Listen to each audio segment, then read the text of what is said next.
నమస్తే, welcome to political కార్డర్. నేను Anusri. Political కార్డర్లోకి enter అయ్యే ముందు హైలైట్స్ చూద్దాం. సొంత ప్రయోజనాల కోసం రాష్ట్ర ప్రయోజనాలు పరం. సరెండర్ సీఎంగా చంద్రబాబు. పట్టాలు తప్పిన పలమనేరు ఎక్స్ప్రెస్. వెంటాడుతూ ఉన్న నయీం, మరకపడ్డ నేతలపై చర్యలకు సిద్ధమవుతున్న టీఆర్ఎస్. కార్డర్లోకి ఎంటర్ అయ్యి ఆ డీటెయిల్స్ చూద్దాం.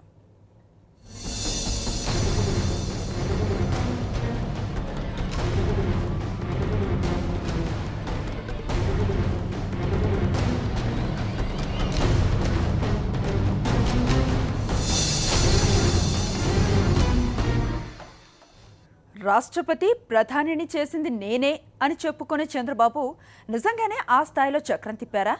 రాజకీయ దురంధరుణ్ణని చెప్పుకునే ఆయనలో నిజంగానే నాయకత్వ పటిమ ఉందా? మరి అంత గొప్ప నాయకుడు ఇప్పుడు సరెండర్ అయ్యారా? అపర చాణక్యుడినని చెప్పుకునే చంద్రబాబు నాయకత్వ పటిమ రోజురోజుకు తేటతెల్లమవుతోంది. తాజాగా చోటు చేసుకుంటున్న పరిణామాల్ని చూసిన తర్వాత ఆయన నాయకత్వ లక్షణాలపై మరోసారి విస్తృతమైన చర్చ జరుగుతోంది.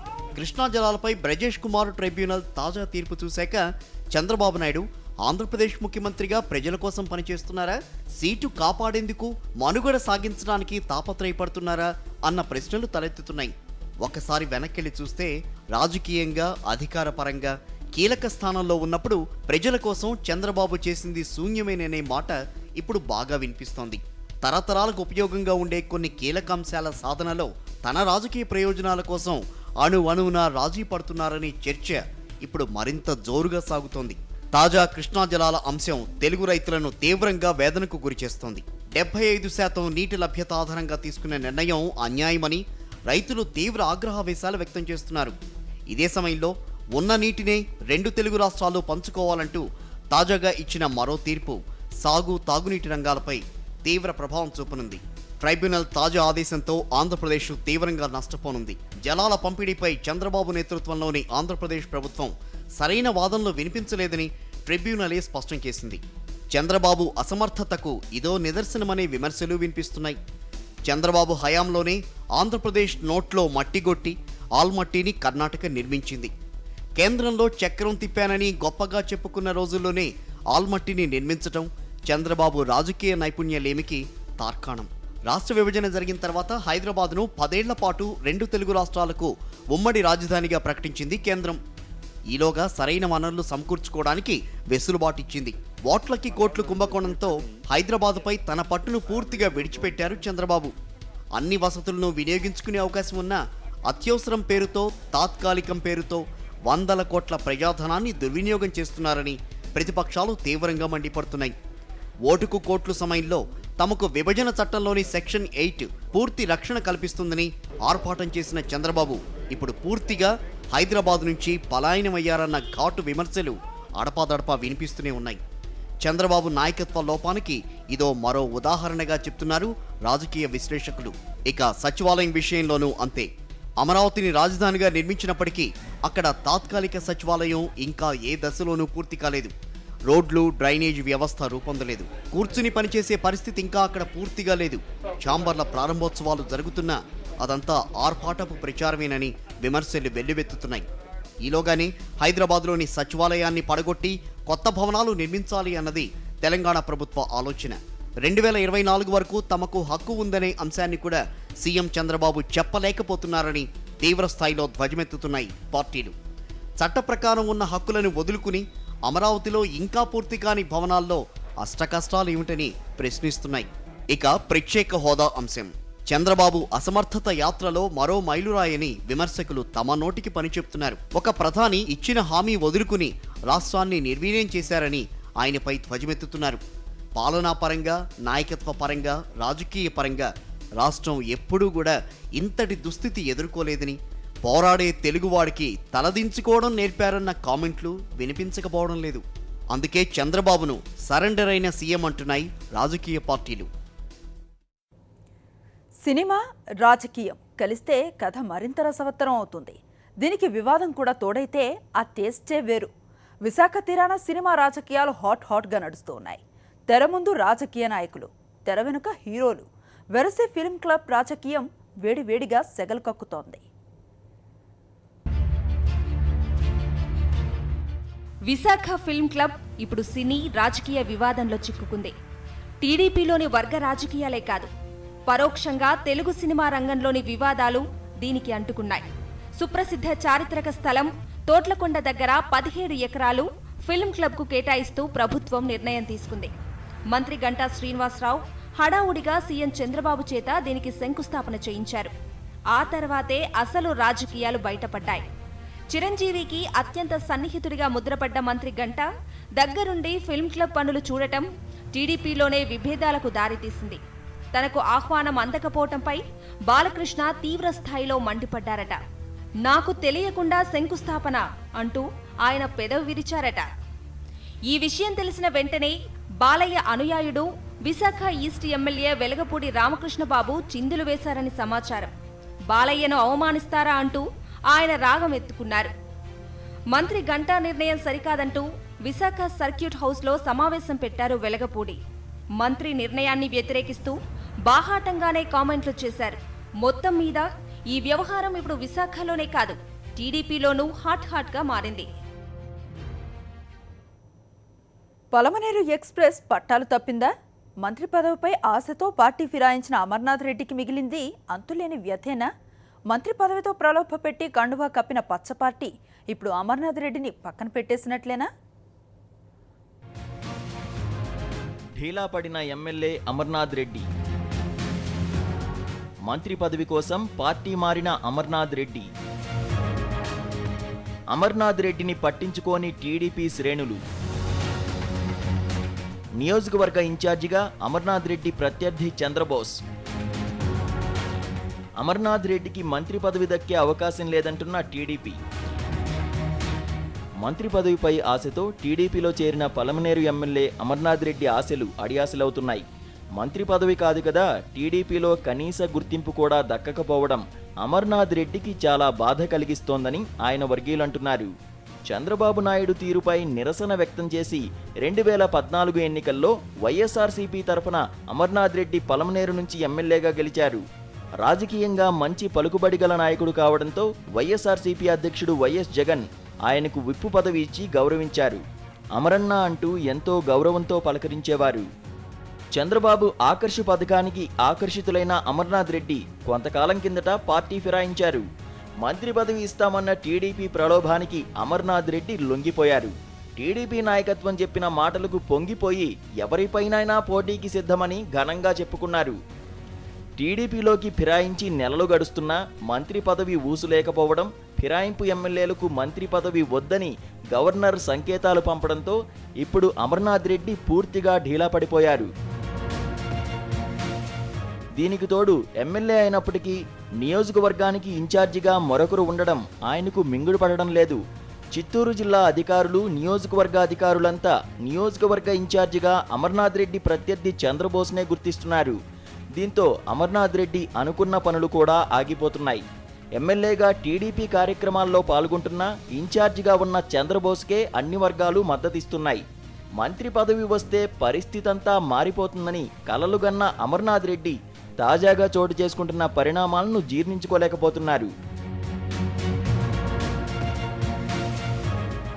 జిల్లా మంత్రి బొజ్జల గోపాలకృష్ణారెడ్డితో ఎవరికీ ఇబ్బంది లేదని, జిల్లా నుంచి మరొకరికి మంత్రి పదవి ఇవ్వాల్సిన అవసరం లేదని టీడీపీ వర్గాలు అంటుండడంతో అమర్నాథ్ రెడ్డికి ఇప్పుడు అంతులేని వ్యధే మిగిలింది.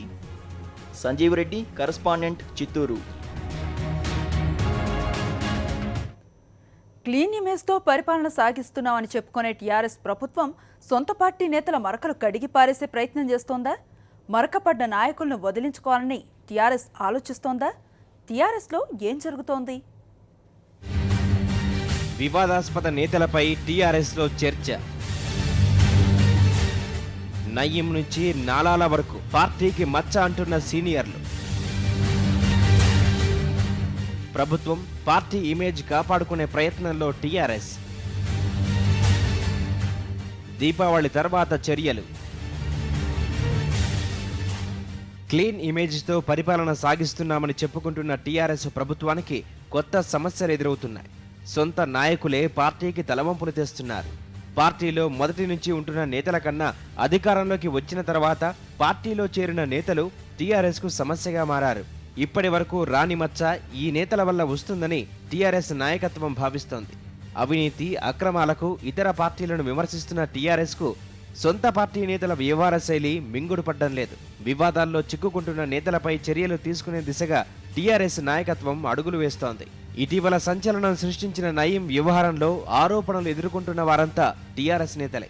వీళ్లంతా వలస నేతలే అయినా ప్రస్తుతం అధికార పార్టీలో ఉండడంతో టీఆర్ఎస్ నాయకత్వం వివరణ ఇచ్చుకోవాల్సిన పరిస్థితి ఏర్పడుతోంది. ఏకంగా రాజ్యాంగబద్ధమైన పదవిలో ఉన్న మండలి ఉపాధ్యక్షుడు నేతి విద్యాసాగరరావు పేరు ఎఫ్ఐఆర్లో రావడం టీఆర్ఎస్కు ఇబ్బందిగా మారింది. మరో నేత చింతల వెంకటేశ్వర రెడ్డి కూడా ఆరోపణలు ఎదుర్కొంటున్నారు. వివాదాలు ముదరడంతో నయీం కేసులో ఎంతటి వారికైనా చర్యలు తప్పవని టీఆర్ఎస్ నాయకత్వం హెచ్చరిస్తోంది. నయీం కేసు విషయంలో ఎంత పెద్ద మునగాడైనప్పటికీ కూడా వారు నిర్ధారణ జరిగితే మాత్రం వారి మీద చర్య తీసుకుంటారనేటువంటి మాట సుస్పష్టం చేశారు. కాబట్టి దాంట్లో మీకు ఎప్పుడైతే నివేదిక వస్తే నివేదికలో ఉండేటువంటి అంశాల మీద సరైనటువంటి చర్య తీసుకుంటూ జరుగుతుంది. నివేదిక చూసిన తర్వాత అవన్నీ చేస్తే ఇప్పుడు మేము స్పందించడం ఎట్లా, మా పార్టీలు ఉండొచ్చు, వేరే పార్టీలో ఉండొచ్చు, అన్ని పార్టీల వాళ్ళు ఉన్నారు అందులో ఒక పార్టీ అనేటువంటిది కాదు కదా. ఏ పార్టీల వాళ్ళు ఉన్నప్పటికీ కూడా ఆ పార్టీలకు సంబంధించినటువంటి నాయకుల మీద అది రిపోర్ట్లో వస్తే దాని మీద చర్య తీసుకుంటానికి అవకాశం ఉంటుంది. రాజధాని హైదరాబాద్లో అక్రమ నిర్మాణాలకు సంబంధించి ముందుకు వెళ్లాలని భావిస్తున్న తరుణంలో సొంత నేతలే అడ్డుపడ్డం టీఆర్ఎస్ ఇమేజ్కు భారంగా మారుతోంది. నాలాలపై అక్రమ కట్టడాల విషయంలో మున్సిపల్ మంత్రి కేటీఆర్కు ముఖ్యమంత్రి డెడ్లైన్లు పెట్టి ముందుకు వెళ్తుంటే కోర్టు వివాదాల ద్వారా వాటిని అడ్డుకునే ప్రయత్నాలు జరుగుతున్నాయి. వివాదాలు సృష్టిస్తున్న నేతలకు చెక్ పెట్టేందుకు రంగం సిద్ధమైంది. దీపావళి తర్వాత ఈ నేతలపై చర్యలుంటాయని టీఆర్ఎస్ వర్గాలు చెబుతున్నాయి. Narasimha Rao, principal correspondent. తెలంగాణలో ముఖ్యమంత్రి కేసీఆర్ను ఎదుర్కొనేదెవరు? టీఆర్ఎస్ ప్రభుత్వాన్ని ఎదుర్కొనే పరిస్థితిలో ప్రతిపక్షాలు ఉన్నాయా? పోరాట పటిమను ప్రదర్శించాలని కాంగ్రెస్ చేస్తూ ఉన్న ప్రయత్నాలు ఫలిస్తాయా? దరఖాస్తు ఉద్యమం ద్వారా జనాల్లోకి వెళ్లాలన్న కాంగ్రెస్ ఆలోచన ఫలిస్తుందా? తెలంగాణలో విపక్షాల పాత్రపై కేసీఆర్ పొలిటికల్ కామెంట్ ఇప్పుడు.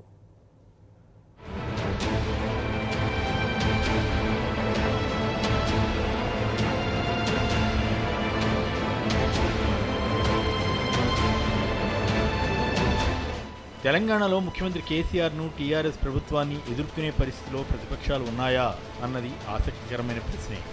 ప్రధాన ప్రతిపక్షమైన కాంగ్రెస్ ఇటీవలి కాలంలో పోరాట పటిమను ప్రదర్శించాలని గట్టి ప్రయత్నమే చేస్తోంది. రైతు రుణాలు ఏకకాలంలో మాఫీ చేయాలని, విద్యార్థులకు ఫీజుల రీయింబర్స్మెంట్ను పూర్తిగా నెరవేర్చాలని కోరుతూ లక్షల సంఖ్యలో ప్రజల నుంచి దరఖాస్తులు సేకరించడం ద్వారా జనాన్ని చైతన్యపరచాలన్న ఉద్దేశంతో కాంగ్రెస్ ఉంది. తెలంగాణ ఇచ్చిన ఘనత తమదే కనుక ప్రజలంతా తమకే పట్టం కడతారన్న ఆశతో కాంగ్రెస్ పార్టీ గత ఎన్నికల బరిలో ఒంటరిగా దిగి పరాజయం పాలైంది.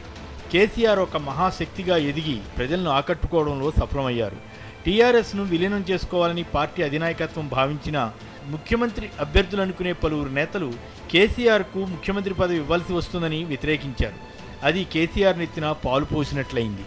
తెలంగాణ ఉద్యమాన్ని కేసీఆర్ ఆరంభించిన తర్వాత ఎన్నడూ కాంగ్రెస్ కన్నా ఎక్కువ సీట్లు తెచ్చుకోలేకపోయిన టీఆర్ఎస్ 2014లో ప్రజలను తమ వైపు తిప్పుకోవడంలో సఫలం కాగా, కాంగ్రెస్ నాయకత్వ సమస్య అనండి, కేసీఆర్ని ఎదుర్కోలేని పరిస్థితి అనండి, కారణం ఏదైనా బొక్కబోరలా పడింది. అప్పటి నుంచి ఇంతవరకు పూర్తి స్థాయిలో కోలుకోలేకపోయింది. పీసీసీ అధ్యక్షుడిగా ఉత్తమ్ కుమార్ రెడ్డి తన తంటాలు తాను పడుతున్నా ఆయన మొత్తం తెలంగాణ అంతటికీ నాయకుడు అన్న భావన ప్రజల్లో ఇంకా రాలేదనే చెప్పాలి. సీనియర్ నేత జానారెడ్డికి ముఖ్యమంత్రి పదవిపై ఆశలు ఉన్నా ఆయన ప్రతిపక్ష నేత పాత్రతోనే సంతృప్తి చెందుతున్నట్లు కనిపిస్తుంది. కేంద్ర మాజీ మంత్రి జైపాల్ రెడ్డి మేధావి నాయకుడైనా ఆయనకున్న ఇబ్బందులు ఆయనకున్నాయి. దానికి తోడు 60 మంది కాంగ్రెస్ ఎమ్మెల్యేలు టీఆర్ఎస్లో చేరిపోవడం ఒక బలహీనతగా మారింది. ఎలాగైనా కాంగ్రెస్కు పునరుజ్జీవం కలిగించడం కోసం కాంగ్రెస్ అధిష్టానం రకరకాల వ్యూహాలని అమలు చేస్తోంది. అవి ఇంకా పూర్తి స్థాయిలో జనాన్ని ఆకర్షించే దశకు రాలేదు. కేసీఆర్కు పలానా నేత ప్రత్యామ్నాయం అన్న భావన కలిగితే తప్ప కాంగ్రెస్ ఇప్పుడు ఉన్న పరిస్థితిలో టీఆర్ఎస్కు గట్టి పోటీ ఇస్తుందా అన్నది సందేహమే. కాంగ్రెస్ పార్టీ మొత్తంగానే టీఆర్ఎస్ని ఎదుర్కొంటుందని ఉత్తమ్ కుమార్ రెడ్డి అంటున్నారు. అయినా ప్రాంతీయ పార్టీలను ఒక జాతీయ పార్టీ ఎదుర్కోవాలంటే ఆ పార్టీలో కూడా మొత్తం కథ నడపగల సత్తా ఉన్న ఒక నేత తయారు కావాలి. ఆ పరిస్థితికి ఇంకా సమయం పడుతుంది. ఇక తెలుగుదేశం పార్టీ ఎమ్మెల్యేలు 12 మంది టీఆర్ఎస్లోకి వెళ్లడంతో ఆ పార్టీ తెలంగాణలో కొనారిల్లిపోయింది. బీజేపీ ఇప్పటికీ హైదరాబాద్ కేంద్రంగా ఉన్న పార్టీగానే మిగిలింది. జేఏసీ చైర్మన్ కోదండరాం వంటి వారు ప్రభుత్వ వ్యతిరేక పోరాటాలకు నాయకత్వం వహిస్తున్నా ప్రజల్లో అసంతృప్తి ఏర్పడితే దాన్నంతా ఒక వైపునకు ఛానలైజ్ చేసే పరిస్థితి ఇంకా రాలేదు. ఈ నేపథ్యంలో కేసీఆర్కు ప్రస్తుతానికి ఎదురులేని పరిస్థితి ఏర్పడడం ఆయనకు ఒక వరం లాంటిదే. కానీ అదే ఆయనకు నెగిటివ్ కూడా అయ్యే ప్రమాదం ఉంది. జనంలో అసంతృప్తి పెరిగితే అది ఏదో రూపంలో బయటపడుతుంది. అందువల్ల కేసీఆర్ వ్యవహార శైలే ఆయనకు బలం, అదే ఆయనకు బలహీనతని కూడా చెప్పాలి. టీఆర్ఎస్ వైఫల్యాలపై కాంగ్రెస్ చేస్తూ ఉన్న క్షేత్రస్థాయి పోరాటాలు ఫలిస్తాయా? రైతు రుణమాఫీ, ఫీజు రియంబర్స్మెంట్ పథకాలపై చేపట్టిన దరఖాస్తుల ఉద్యమం కాంగ్రెస్ ఇమేజ్ను పెంచుతుందా? రైతులు, విద్యార్థులకు దగ్గరయ్యేందుకు చేపట్టిన దరఖాస్తు ఉద్యమం పార్టీ క్యాడర్లో జోష్ నింపుతుందా?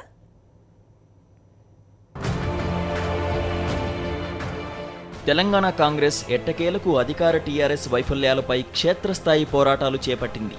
రైతు రుణమాఫీ, ఫీజు రియంబర్స్మెంట్పై దరఖాస్తుల ఉద్యమాన్ని ప్రారంభించింది. నెలపాటు నిర్వహించే సంతకాల ఉద్యమంలో రైతులు, విద్యార్థుల దగ్గరకు కాంగ్రెస్ కార్యకర్తలు వెళ్లి వారితో మమేకమై రుణమాఫీ, ఫీజు రియంబర్స్మెంట్కు సంబంధించి వారి నుంచి దరఖాస్తులు స్వీకరిస్తారు. రైతుకున్న రుణాలు, ఇప్పటివరకైనా మాఫీ, ఇంకా తీర్చాల్సిన బ్యాంకు రుణాల వివరాలను అన్నదాతలు కాంగ్రెస్కిచ్చిన దరఖాస్తు ఫారంలో పొందుపరిచి సంతకం చేయాల్సి ఉంటుంది. రుణమాఫీ పథకం లబ్ధిదారులుగా ఉన్న 40 లక్షల మంది రైతుల్లో వీలైనంత వరకు ఎక్కువ మందిని తమ కార్యకర్తలు కలుస్తారని కాంగ్రెస్ నేతలంటున్నారు. రుణమాఫీ పూర్తిగా అమలు చేయకుండా సీఎం కేసీఆర్ రైతులను మోసం చేశారని హస్తం పెద్దలు విమర్శిస్తున్నారు. రుణమాఫీ చేయడంలో ప్రభుత్వ వైఫల్యం గురించి ప్రజల సంతకాల సేకరణ చేస్తున్నాం. ఆయన మాఫీ తర్వాత ఇచ్చింది అదనంగా వడ్డీకి సరిపోయింది. వాస్తవంగా చెప్పండి, రైతులకు ద్రోహం చేశాడా లేదా? ఈ ద్రోహం, మోసం అనేది టీఆర్ఎస్ రక్తంలో ఉంది. బాధ్యత లేని ముఖ్యమంత్రి ఏదైనా చెప్పగలడు. ఎన్నికల్లో అసాధ్యమైన వాగ్దానాలు చేశాడు. ఆయన విధానాలకు చేతలకు పొంతన లేదు. ఫీజు రియంబర్స్మెంట్పై యూత్ కాంగ్రెస్, ఎన్ఎస్, యుఐ కార్యకర్తలు విద్యార్థులను కలిసి వారి నుంచి దరఖాస్తులు స్వీకరిస్తారు.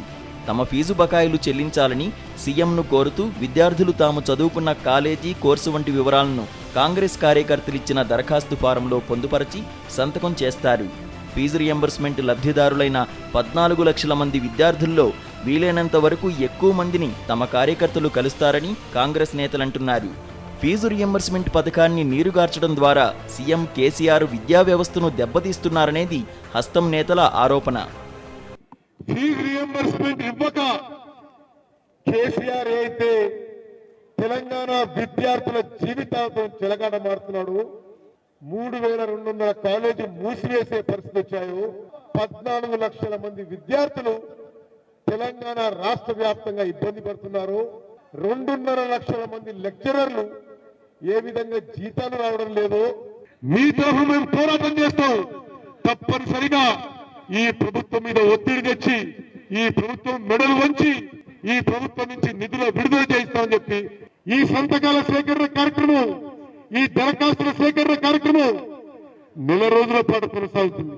1,30,000 కోట్ల రూపాయల బడ్జెట్ లో 14 లక్షల మంది విద్యార్థులకి చదువుల కోసం 3,000 కోట్ల రూపాయలు ఎందుకు ఈ ముఖ్యమంత్రి విడుదల చేయలేకపోతుందా అని చెప్పి ఒకసారి మనం ప్రశ్నిద్దాం. మీకు మోసం చేస్తున్న ఈ టీఆర్ఎస్ ప్రభుత్వాన్ని, కేసీఆర్ ని క్షమించొద్దని చెప్పి మనం చేస్తున్నా. మరోవైపు ఈ దరఖాస్తుల ఉద్యమంపై కాంగ్రెస్ నేతల్లో భిన్నాభిప్రాయాలు వ్యక్తమవుతున్నాయి. ఇలాంటి దరఖాస్తుల ఉద్యమంతో విస్తృత స్థాయి ప్రచారం దక్కదని కాంగ్రెస్ నేతలు అంగీకరిస్తున్నారు.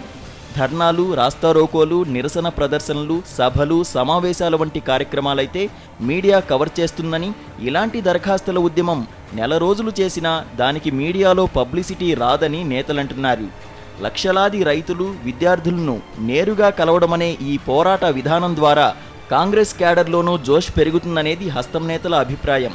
దరఖాస్తుల ఉద్యమం ద్వారా ప్రజలతో మమేకమవడం వల్ల వారిలో టీఆర్ఎస్ ప్రభుత్వ వ్యతిరేకతను రాజేయడం సులువవుతుందని కాంగ్రెస్ నేతలంటున్నారు. రైతులు, విద్యార్థుల నుంచి సేకరించిన లక్షలాది దరఖాస్తులను ముఖ్యమంత్రికి, గవర్నర్కు, రాష్ట్రపతికి సమర్పిస్తామంటున్నారు. డిసెంబర్ 2వ తేదీన హైదరాబాద్లో నిర్వహించే భారీ బహిరంగ సభకు రాహుల్ గాంధీని ఆహ్వానించి ఆ మీటింగ్లో ఆయనకు ఈ దరఖాస్తులు అందజేస్తామంటున్నారు. ఈ దరఖాస్తులను రాహుల్ గాంధీ రాష్ట్రపతికి సమర్పిస్తారని, అలా టీఆర్ఎస్ సర్కారు వైఫల్యాలను జాతీయ స్థాయిలో చర్చనీయాంశం చేయాలనేది తమ వ్యూహమంటున్నారు కాంగ్రెస్ నేతలు. Sunil, principal correspondent. తెలంగాణ నాయకత్వాన్ని బీజేపీ జాతీయ నేతలు పరీక్షిస్తున్నారా? తెలంగాణలో పార్టీ పరిస్థితిపై అవగాహనకు వస్తూ ఉన్నారా? 2019 ఎన్నికల్లో తెలంగాణ నుంచి కూడా ఎంపీ స్థానాలను గెలవాలనుకుంటున్నారా? అందుకు అవుననే సమాధానం వస్తోంది. 2019 సాధారణ ఎన్నికలకు బీజేపీ జాతీయ నాయకత్వం ఇప్పటి నుంచి సిద్ధమవుతోంది. 2014 ఎన్నికల్లో మద్దతిచ్చిన రాష్ట్రాల నుంచి 2019 ఎన్నికల్లో ఆ స్థాయి మద్దతు రాదని భావిస్తున్న బీజేపీ అనుకూలమైన రాష్ట్రాలపై ప్రత్యేక దృష్టి సారిస్తోంది. తెలంగాణ, ఒడిశాను సానుకూలత ఎక్కువగా ఉన్న రాష్ట్రాలుగా బీజేపీ నాయకత్వం గుర్తించింది. తెలంగాణపై గడిచిన 6 నెలలుగా అమిత్ షా ప్రత్యేక దృష్టి సారించారు. తెలంగాణ రాష్ట్ర శాఖ పనితీరును నిశితంగా గమనిస్తూ పనితీరు మెరుగుపరుచుకునేందుకు తగిన దిశానిర్దేశం చేస్తున్నారు. తెలంగాణలో చేపట్టాల్సిన కార్యక్రమాలు, భవిష్యత్తు కార్యాచరణకు సంబంధించి సీనియర్ నాయకులను పంపించి నివేదికలు తెప్పించుకుంటున్నారు. 3 రోజుల పర్యటనలో భాగంగా హైదరాబాద్ వచ్చిన బీజేపీ సీనియర్ నాయకుడు శివప్రకాష్ తెలంగాణ రాష్ట్ర ముఖ్య నాయకులు, జిల్లా అధ్యక్షులు, ప్రధాన కార్యదర్శులు, వివిధ విభాగాల నేతలతో సమావేశమయ్యారు. 2019లో అధికారంలోకి రావాలంటే ఏం చేయాలనే దానిపై అందరి అభిప్రాయాలు సేకరించారు. ఇవాళ బీజేపీ తెలంగాణలో భవిష్యత్తు ఉన్నటువంటి పార్టీ రాష్ట్రంగా పరిగణించి ప్రత్యేకమైన దృష్టి సారిస్తున్నారు. ఈ పార్టీకే మీరు చెప్పినట్టుగా జాతీయ అధ్యక్షులు 3 సార్లు పర్యటన చేశారు. ఇవాళ జాతీయ స్థాయిలో సంఘటన సహమంత్రి శివప్రకాష్ జీ గారు 3 రోజుల పర్యటన, పోలింగ్ బూత్ స్థాయి సమావేశాలు, మండల స్థాయి సమావేశాలు, జిల్లా కార్యవర్గ సమావేశాలు, రాష్ట్ర పదాధికారులతోని, కోర్ కమిటీతోని విస్తృతంగా వాళ్ళు చర్చలు జరుపుతూ ఉన్నారు. ఎమ్మెల్యేలతో ప్రత్యేకంగా సమావేశిస్తున్నారు, మోర్చలతో సమావేశిస్తున్నారు. పోలింగ్ బూత్లో గెలిస్తే కానీ బీజేపీ మనం ఎమ్మెల్యే గెలవాలన్నా, ఎంపీ గెలవాలన్నా పోలింగ్ కేంద్రంలో గెలవాలి. కాబట్టి పోలింగ్ కేంద్రం వారీగా కార్యకలాపాలను పెంపొందించేదానికి, పోలింగ్ బూత్ స్థాయిలో పార్టీని పటిష్టం చేయడానికి పలు చర్యలు, ప్రణాళికలు రూపొందిస్తాం. తెలంగాణ బీజేపీ నాయకుల అభిప్రాయాలు క్రోడీకరించి ఓ సమగ్ర నివేదికను శివప్రకాష్ బీజేపీ జాతీయ అధ్యక్షుడు అమిత్ షాకు అందజేస్తారు. ఈ నివేదిక ఆధారంగా భవిష్యత్తు కార్యక్రమాల రూపకల్పన జరుగుతుందని బీజేపీ నాయకులు అంటున్నారు. ఇవి పొలిటికల్ కారిడార్ డీటెయిల్స్. మరి కాసేపట్లో 4th ఎస్టేట్ ప్రసారం అవుతుంది. Stay with us.